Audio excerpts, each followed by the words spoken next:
Jesús, María y José, en vosotros contemplamos el esplendor del verdadero amor.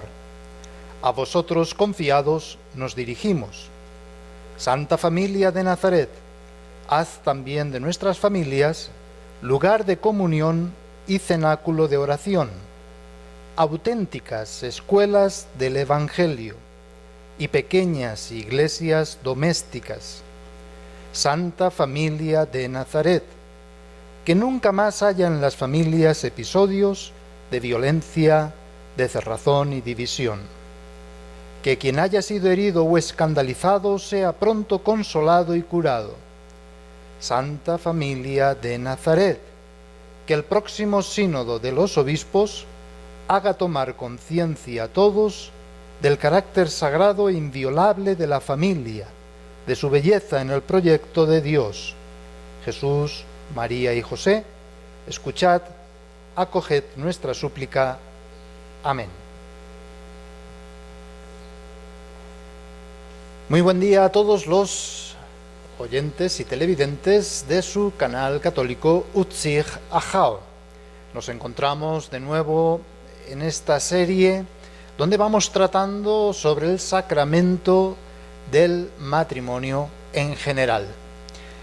Hemos caído en cuenta cómo se trata primordialmente de una realidad natural, que un varón abandone a sus padres, una mujer abandone a sus padres, se junten para formar con un vínculo nuevo, rompiendo con los anteriores, pues un matrimonio, una conyugalidad, una sola carne, bien, para así poder dedicarse a la educación de los hijos.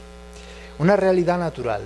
Hemos ido descubriendo también cómo cada una y todas las disciplinas de las ciencias naturales, de las ciencias del hombre, pues nos han ido aportando datos más que interesantes e importantes. Bien, saber, pues entender el sentido y el significado de ser varón, de ser mujer, de unirse un varón y una mujer como complementariedad perfecta, sabiendo respetar pues la diversidad, pero en una unidad que hace una sola carne.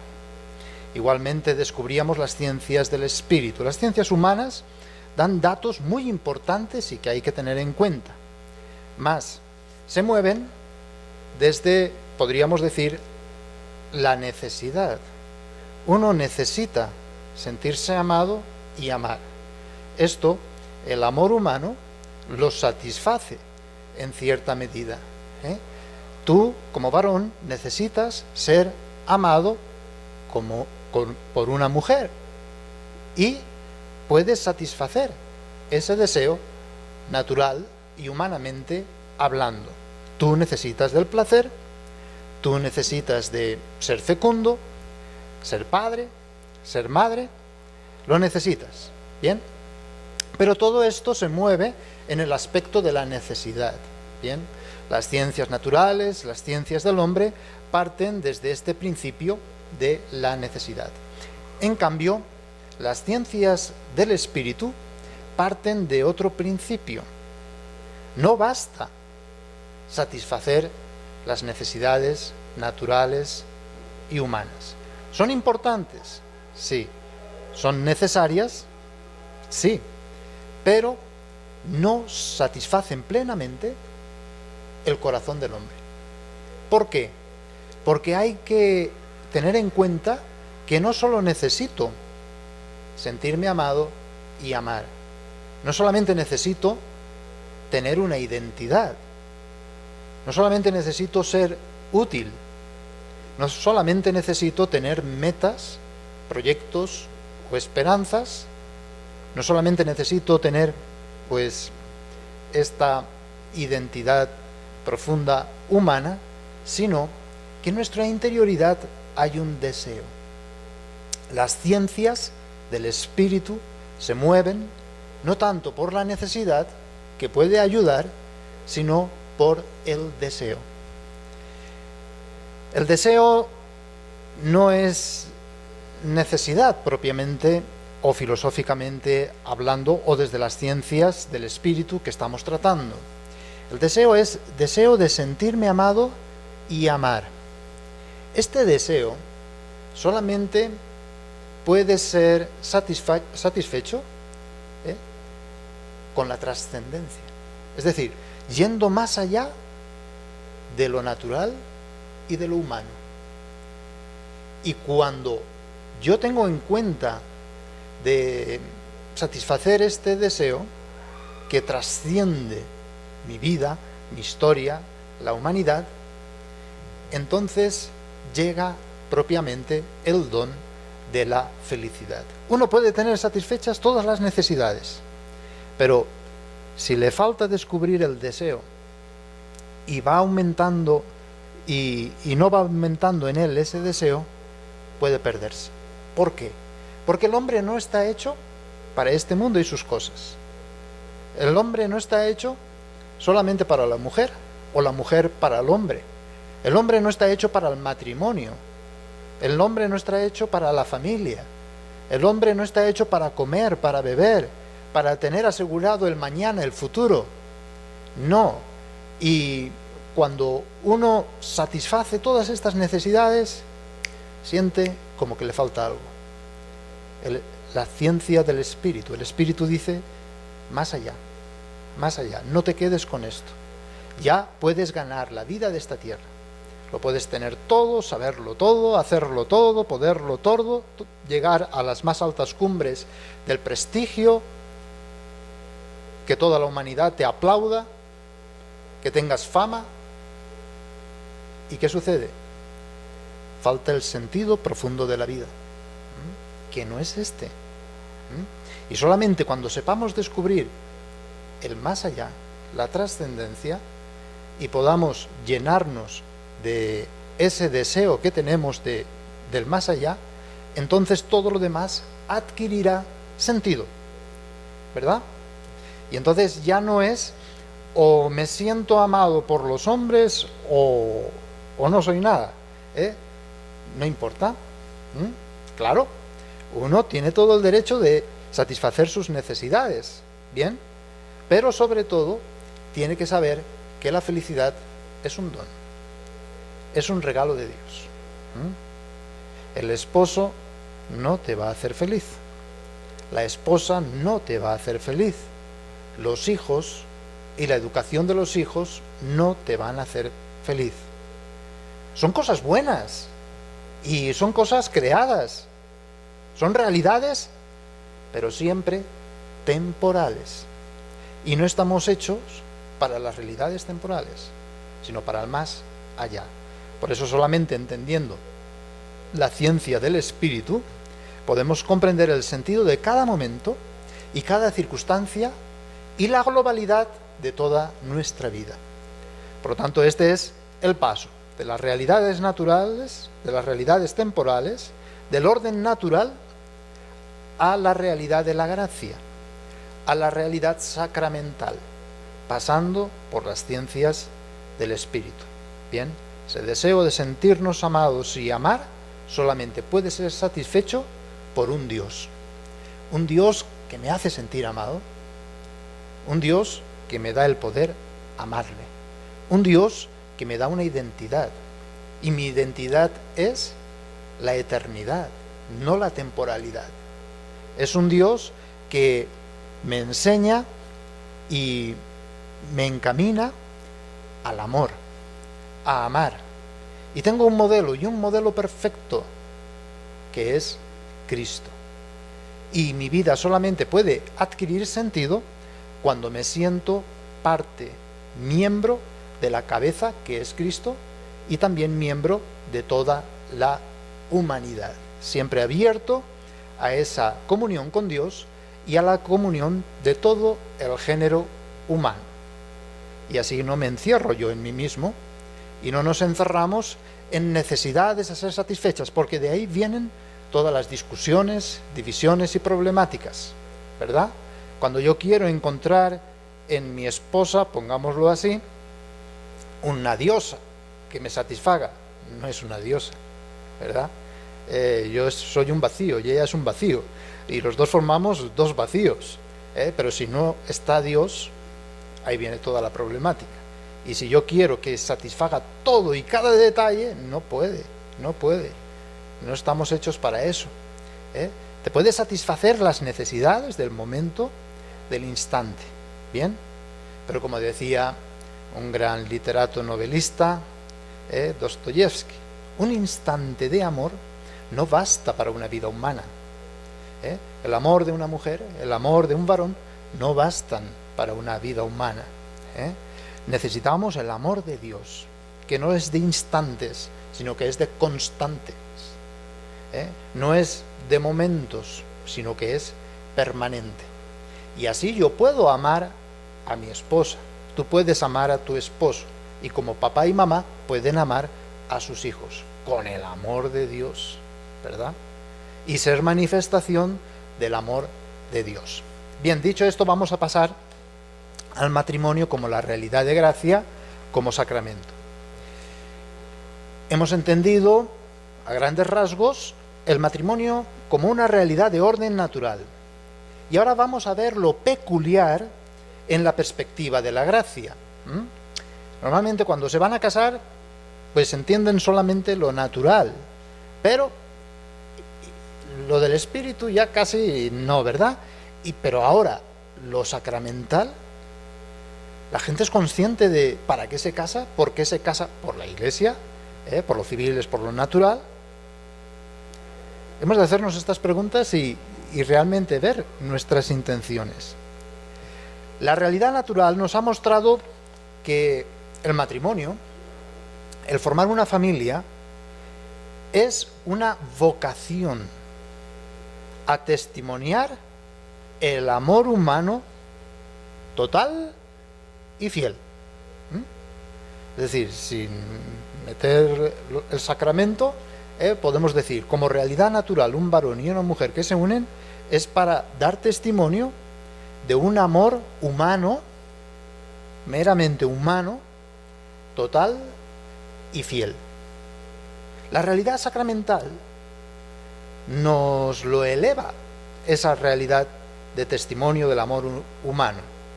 Nos muestra cómo es una vocación a significar el misterio de unidad y amor fecundo entre Cristo y la Iglesia. Eso es lo que tiene sentido y la realidad sacramental y de la gracia del matrimonio. Significa, es decir, queremos significar, queremos manifestar, queremos dar testimonio de la unión que hay entre Cristo, cabeza, y su Iglesia, cuerpo. Y el amor fecundo, Cristo, esposo, Iglesia, esposa, van haciendo aumentar los miembros del cuerpo de Cristo. Los hijos, vayan y hagan discípulos a todas las gentes. Y eso es lo que te da la gracia sacramental. Ahí está en Efesios capítulo 5, versículo 32. Cuando Pablo habla del matrimonio, siempre tenemos que tener esta perspectiva que él mismo pone. Me refiero siempre a Cristo y su Iglesia, cuando habla del matrimonio. Entonces, desde este aspecto hemos de interpretar pues todo el orden de la gracia. Participan del mismo modo a tal punto que el orden de toda vida conyugal a la santidad se presenta como el natural coronamiento de este nuevo modo de ser como pareja en la Iglesia. Es decir, yo estoy llamado a ser santo, tú estás llamado a ser santo, todos y cada uno estamos llamados a ser santos. ¿Y qué pasa con la realidad del sacramento del matrimonio? Como pareja están llamados a ser santos. Ya no cada uno por su cuenta, sino como pareja, que son una sola carne, porque es un nuevo modo de ser en la Iglesia y al servicio de la Iglesia. nuevo modo de ser. Por eso le llamamos un estado de vida, es decir, un modo de ser estable, permanente, no para momentos, sino que total y fiel desde el orden natural, y además testimonio de la unión y del amor entre Cristo y su Iglesia. Es un nuevo modo de ser porque es el mismo amor humano. No lo quita, no lo impide, no. Testimonio del amor humano, total y fiel. Bien, en todas sus auténticas manifestaciones, pero asumido en el amor divino, y se rige y enriquece por la virtud redentora de Cristo y la acción salvadora de su Iglesia, hasta hacer del pacto nupcial un sacramento y de la vida conyugal una especie de consagración. Es una dedicación, es una entrega. La vocación a la santidad se realiza entonces en el matrimonio, en la familia. Es una forma de ser santos. Yo como sacerdote, ya explicaremos el sacramento del sacerdocio, ¿verdad? Pero la pareja cuando quiere casarse por la Iglesia es que está diciendo, queremos ser santos en pareja, queremos ser santos en la familia, dentro de, significa ese en. El sacramento, por tanto, supera esa dimensión natural que es institucional, jurídica, social. Claro, la supone, ¿verdad? Pero la supera, va más allá, porque adquiere una densidad teológica y sacramental. Teológica porque ahí entra el amor de Dios. Y sacramental, ¿por qué? Porque es testimonio de la unidad y del amor de Cristo cabeza con su Iglesia, que es su cuerpo. Cristo es el esposo de la Iglesia. La Iglesia es la esposa de Cristo. Bien, vamos a ver entonces esta primera dimensión del matrimonio y la familia cristiana. Cuando dos bautizados deciden casarse, lo que están decidiendo es ser sacramento de la unión de Cristo con su Iglesia. Testimonio, es decir, signo e instrumento. Bien, por eso es y está al servicio de la Iglesia. Hemos descubierto cómo ya en el Antiguo Testamento es considerado el matrimonio como una creación de Dios. El matrimonio ha sido creado por Dios, no es algo que se le ocurrió al hombre, ¿verdad? También Jesús lo considera del mismo modo. Veíamos en el capítulo 19 de Mateo. La voluntad de Dios, la voluntad del Creador, fue que varón y mujer. De hecho, la relación matrimonial entre marido y mujer se convirtió, ya en la antigua alianza, en una imagen de la alianza de Dios con su pueblo. Y cuando, sobre todo los profetas, Oseas, habla de la relación del pueblo de Dios con Dios, o de Dios con su pueblo, siempre usa la imagen del matrimonio. Usa la imagen de Dios esposo y del pueblo de Dios esposa. Y habla de enamoramiento, de fidelidad. Una alianza a menudo rota por el pueblo. Aunque el amor de Dios, el amor del esposo, permaneció fiel. Es decir, Dios permanece siempre fiel. El que rompe la alianza es el pueblo de Dios y le es infiel. Pero no por eso Dios deja de ser fiel.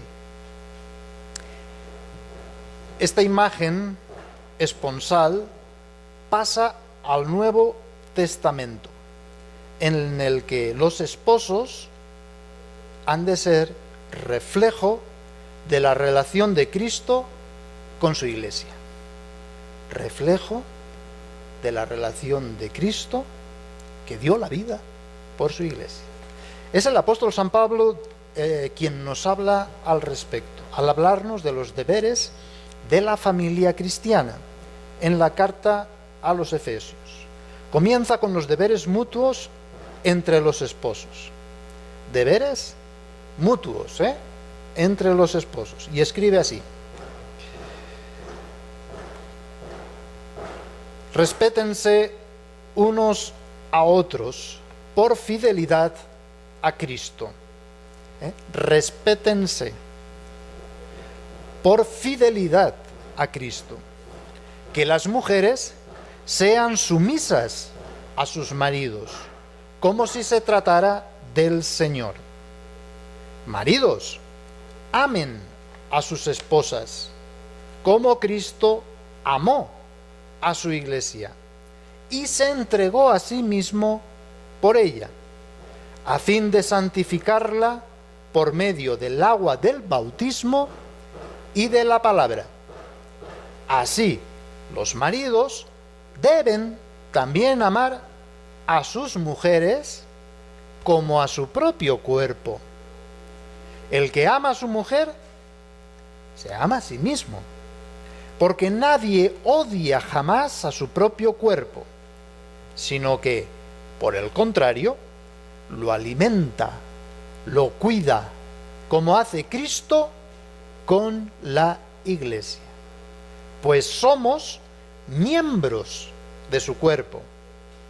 Por eso el hombre dejará a su padre y a su madre y se unirá a su mujer, y los dos serán una sola carne. Este es un gran misterio que yo aplico a Cristo y a la Iglesia. Claro, San Pablo, pues en la carta de los Efesios. Bien, 3 aspectos importantes que tenemos que tener en cuenta. En primer lugar, hay que decir que este discurso sobre el matrimonio de San Pablo se desarrolla desde el principio al final y en su camino bajo el signo del amor. Entendiendo bien qué es el amor. Ahí lo tenemos en 1 Corintios 13. Solamente así podemos entender, ¿verdad? El amor es paciente, servicial, es comprensivo, excusa todo, siempre es fiel, todo lo aguanta, todo lo soporta, todo lo sufre. Por eso, cuando habla de sumisión del uno al otro, no es esclavitud, no es que el otro le tengo yo que aplicar violencia física, psicológica, como protestantes interpretan, ¿verdad?, que no saben leer la Biblia, ¿no? Y muchos católicos lo hacen. No es signo de dependencia o de esclavitud, sino de dependencia en el amor. Es distinto, Es distinto ser esclavo a depender en el amor. De la que ninguno se escapa, ni siquiera el marido, a pesar de que se le presenta abiertamente como cabeza de la mujer. Por ser precisamente cabeza de la mujer, tiene que entregar su vida y servir a su mujer. Así como el Señor vino no a ser servido, sino a servir y entregar su vida en sacrificio. Pues así tiene que ser el marido que es cabeza de la mujer. Si quitamos la dependencia en el amor, ahí viene el machismo, ahí viene el sometimiento, la esclavitud, la trata de personas, la violencia, la violación. Cuidado con esto, Entonces, primero, el contexto cuando San Pablo habla es el amor. Segundo lugar, la relación marido-mujer se define sobre la relación Cristo-Iglesia. Y la relación de Cristo con su Iglesia es una relación de amor. Cristo amó a la Iglesia y se entregó a sí mismo por ella. ¿Qué significa esto? 2 argumentos. El primero, la relación de Cristo con su Iglesia se convierte en modelo de amor recíproco entre los esposos. Claro, si tú no conoces a Cristo, si tú no conoces a su Iglesia, si tú no conoces la cabeza y el cuerpo, pues ¿cómo vas a casarte por la Iglesia? Eso no es sacramento. Tienes que ser testimonio de Cristo y su Iglesia en esa unidad y en ese amor. Por lo tanto, hay que conocer a Cristo y su Iglesia. Hay que reconocer cómo es el amor. Y en esto consiste la vida cristiana. Pues una vocación de los esposos a manifestar, a reflejar, a dar testimonio, ¿verdad?, de este amor de Cristo por su Iglesia. Y entonces entenderás por qué te quieres casar por la Iglesia. Porque quiero ser manifestación del amor de Cristo cabeza por su Iglesia cuerpo.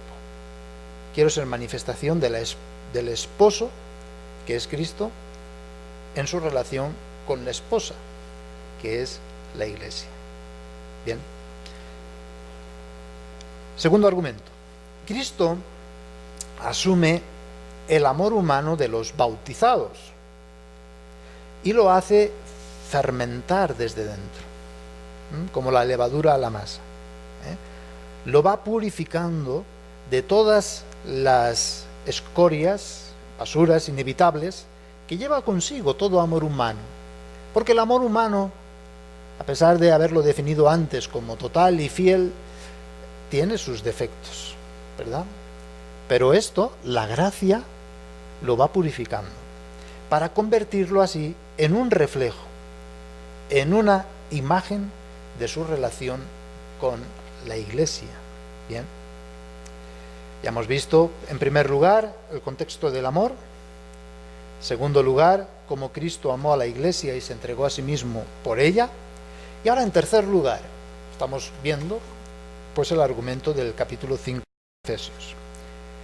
De este texto se deriva la idea que el matrimonio cristiano, para que pueda llegar a ser cristiano, se sumerge en el mismo misterio de Dios, el cual, según el lenguaje de San Pablo, es su proyecto de salvación, que culmina en la encarnación, de la que es dilatación la Iglesia en cuanto esposa de Cristo. Por eso mismo, el matrimonio no es un asunto privado, sino que entra en la dimensión propiamente de eclesialidad y tiene que servir para el crecimiento de la Iglesia. Es un sacramento para el servicio de la Iglesia, en orden a la Iglesia, de la que es como un comienzo de la medida en que sabe crear relaciones de amor y de fe entre todos sus miembros. Es aquí donde se perfila la sacramentalidad del matrimonio cristiano, fuente y reserva de gracia para vivir en el amor y educar en el amor. Y ser santos en pareja, ser santos en familia, en el amor, en la presencia de Dios, en el amor, siempre. Igualmente San Pablo se refiere a los demás miembros de la familia, cuando dice: hijos, obedezcan a sus padres por amor al Señor, porque esto es de justicia. Y ustedes, padres, no exasperen a sus hijos, sino edúquenles en la disciplina y la corrección como quiere el Señor. Es siempre el contexto del amor, la educación en el amor, no en la esclavitud, no en la dependencia servil, nada de eso, siempre en el amor. Por eso dice, obedecer por amor al Señor, educar, pero como quiere el Señor. La familia, pensémoslo bien, no se agota en la pareja, se abre necesariamente a los hijos, como fruto del amor mutuo, a los que hay que dar también una justa educación que responda a las exigencias de la fe cristiana. Después de haber dicho esto, voy a dar 3 preguntas para poder entender mejor. Primera, ¿de qué 3 modos entiende el matrimonio San Pablo? Hemos hablado del primer lugar, segundo lugar, tercer lugar. ¿Cuál es el modelo de unidad y de amor recíproco entre marido y mujer? El modelo que vas a tomar, ¿cuál es? Y tercero, ¿cómo educar a los hijos en la fe? Pues aquí pueden ir respondiendo ustedes mismos. Bien, la primera dimensión del matrimonio, sacramento de la unión de Cristo con su iglesia. Segunda dimensión, matrimonio y familia, iglesia doméstica. Un número cada vez mayor de familias cristianas tienden a comprenderse y experimentarse como iglesias domésticas. Significa una pequeña iglesia. Esto es un gran descubrimiento. Solo las familias particulares pueden ir construyendo día a día su camino de fe y de vida eclesial. Pablo VI comentaba en el año 1976: nos alegramos de que este sentimiento eclesial de la familia cristiana se vaya despertando y difundiendo en la comunidad cristiana doméstica, frecuentemente de manera ejemplar y edificante. Por tanto, es algo que surge de la misma familia, y la misma familia va cayendo en cuenta de su identidad y de su misión de servir a la iglesia. Por eso, una iglesia doméstica, ser una pequeña iglesia. La comprensión eclesial de la familia, es decir, entender la familia como iglesia, tiene su origen en el descubrimiento de los grandes valores bíblicos del pueblo de Dios. Hablemos de la elección, alianza, consagración, promesa, en la actuación específica familiar. El matrimonio es signo de la iglesia, lo decía San Pablo en Efesios 5:32. Y la familia es la primera experiencia de iglesia. Por lo tanto, ¿te quieres casar por la iglesia? ¿Qué sentido y significado tiene esto? El matrimonio es signo de la iglesia y la familia es experiencia de iglesia. ¿Tú quieres experimentar la iglesia?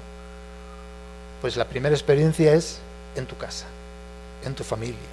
Una iglesia en pequeño, una casa y escuela de la palabra, una casa y escuela de transmisión de la fe en el querigma, una casa y escuela de oración, una casa y escuela de convivencia, de amor, una casa y escuela de primera catequesis, mistagogía o explicación de la doctrina. Y es que la familia es imagen de la Santísima Trinidad y ha sido considerada como célula del cuerpo místico de Cristo. Es la célula, una célula del cuerpo místico de Cristo. La célula es la que transporta el oxígeno, la que da vida.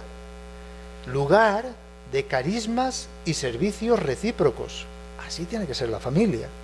Una pequeña iglesia, expresión original, aunque incompleta, de lo que significa la gran iglesia.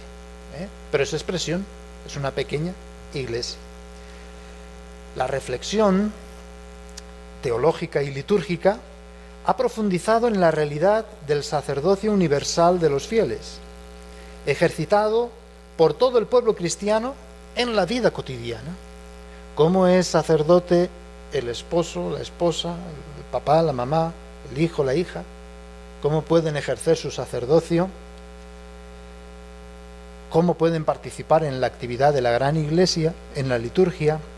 ¿Cómo pueden tener su pequeña preparación litúrgica en la misma familia? Es en el sacramento del matrimonio que hace nacer la familia cristiana.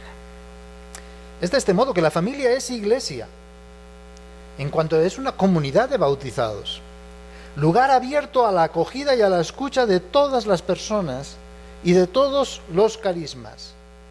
Pequeña iglesia, se dice en latín, tamquam domesticum sanctorum ecclesiae, que, no obstante, está abierta al mundo, y que pese a estar físicamente circunscrita por los muros domésticos, no por ello está menos disponible a las necesidades de todo el pueblo de Dios. Es una iglesia en pequeño, pero abierta, familia evangelizada que evangeliza otras muchas familias, pequeña iglesia que hace pequeñas iglesias, células vivas del cuerpo místico de Cristo, porque se siente partícipe y responsable de la gran iglesia.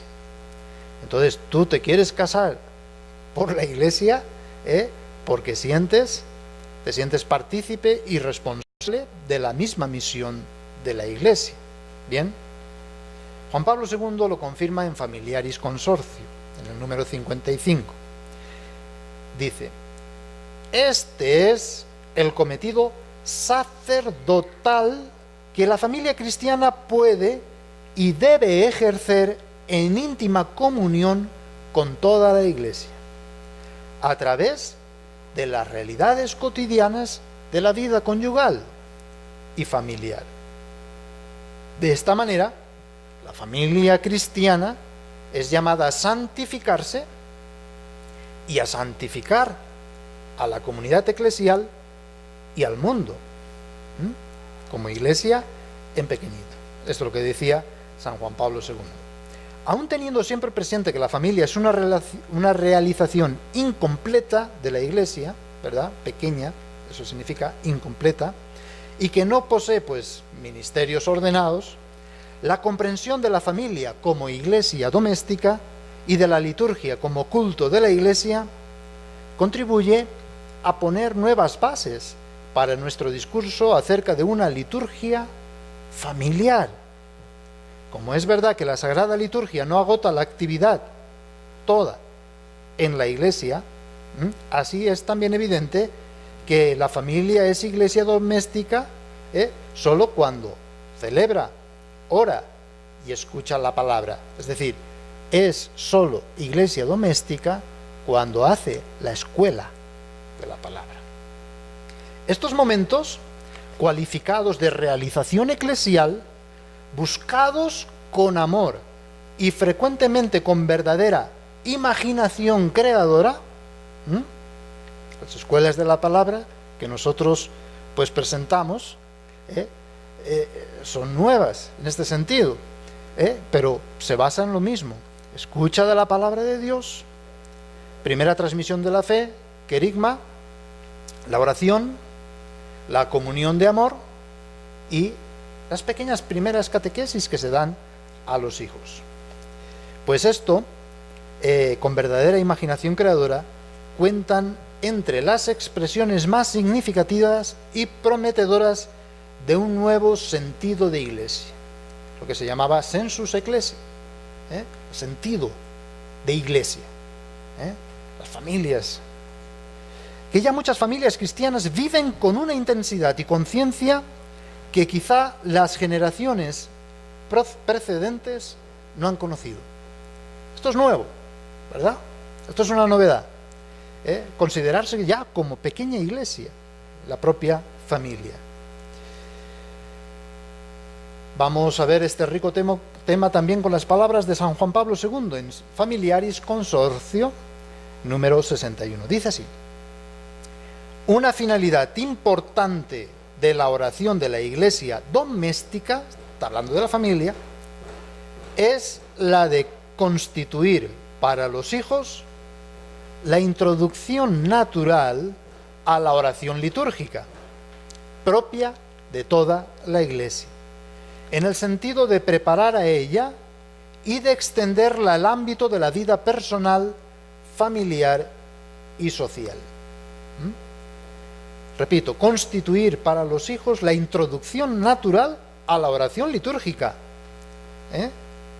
preparar a ella y extenderla en el ámbito personal, familiar y social. De aquí deriva la necesidad de una progresiva participación de todos los miembros de la familia cristiana en la Eucaristía.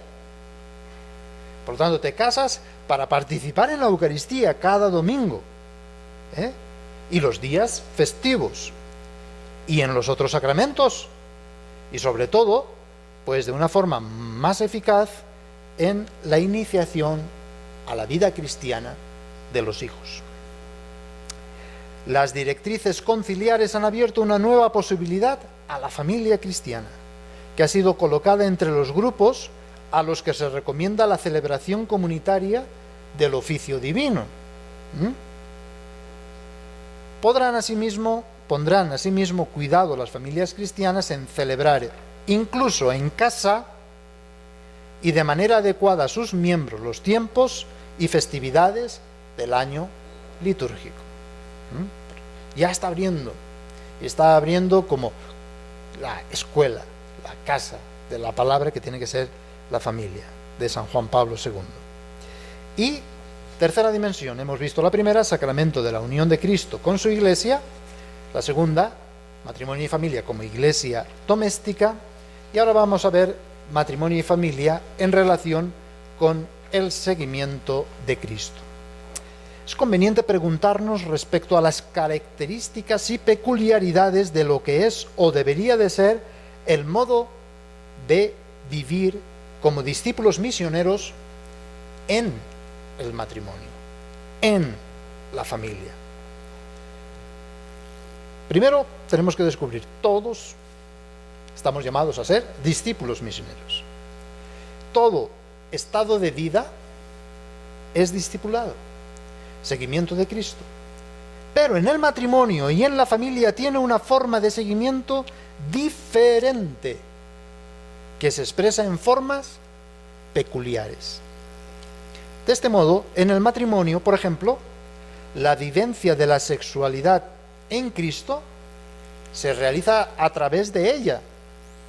En la vida consagrada se vive por encima de ella, nunca contra ella, pues rompería la vida afectiva.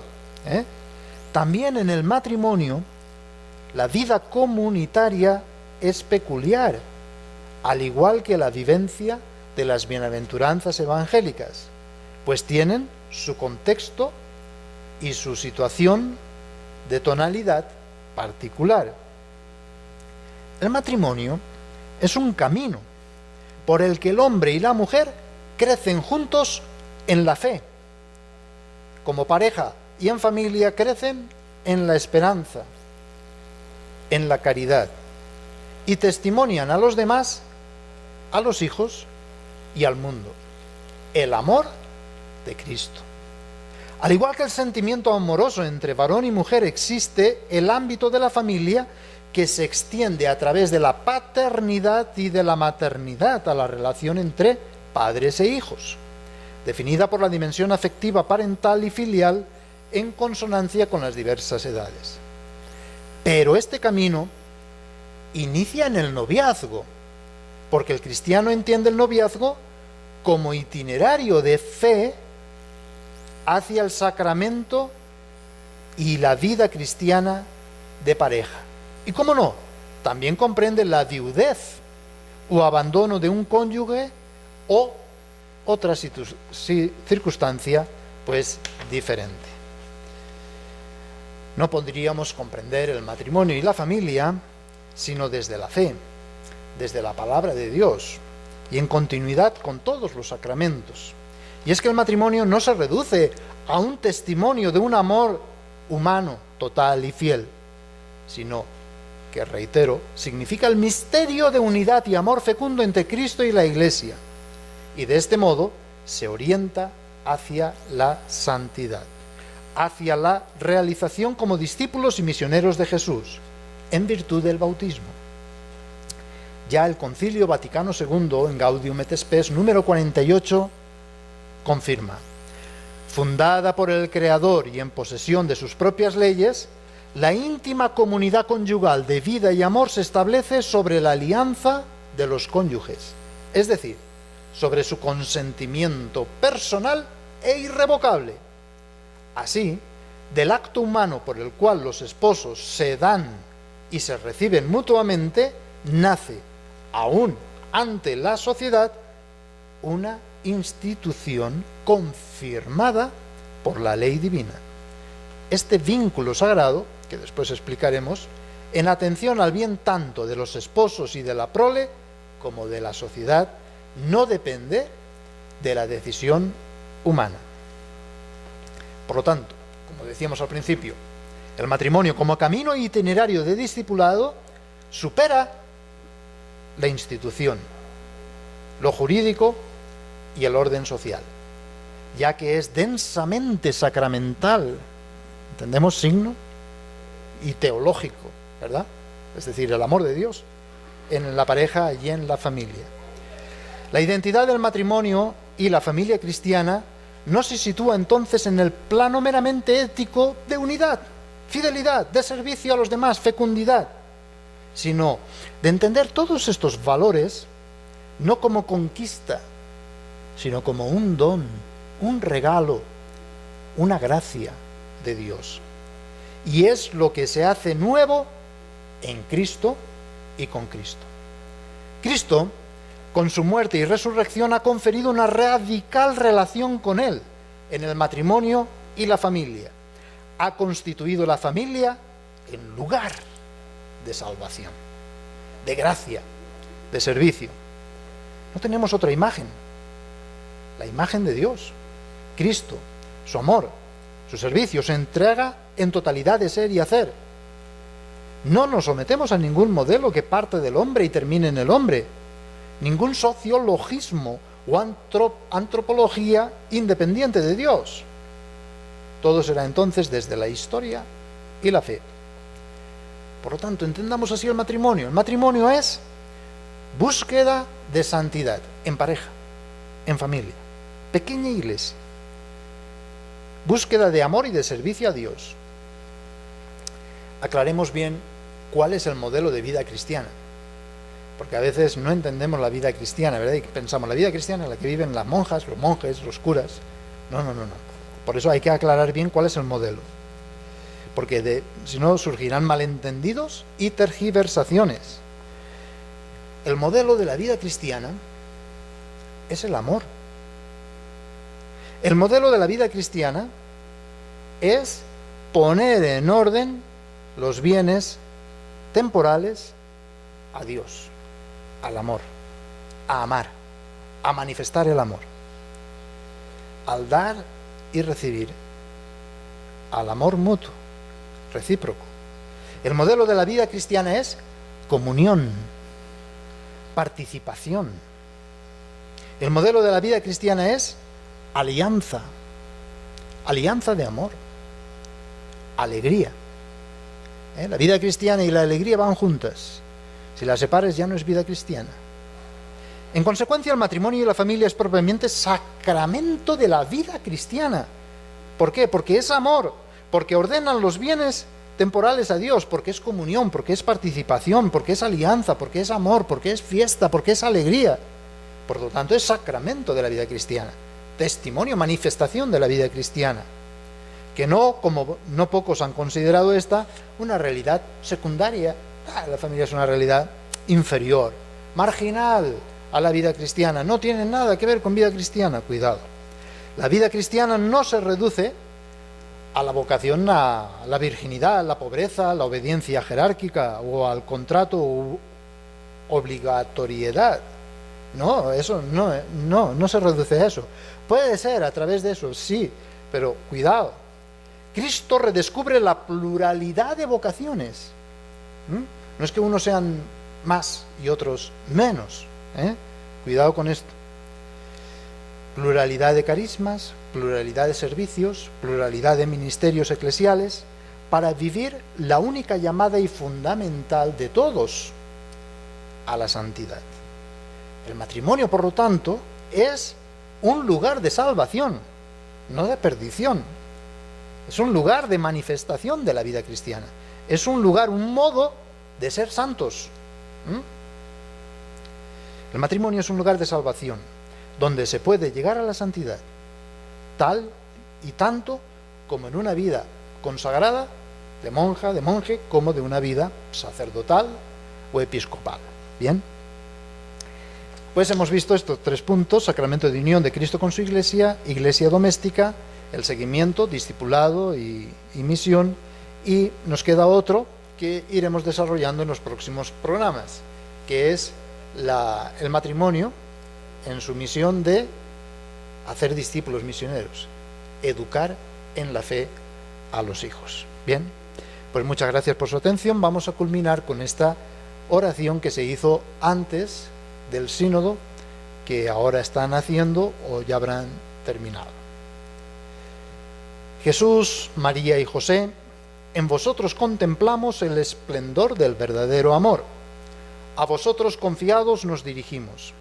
Santa Familia de Nazaret, haz también de nuestras familias lugar de comunión y cenáculo de oración, auténticas escuelas del Evangelio y pequeñas iglesias domésticas.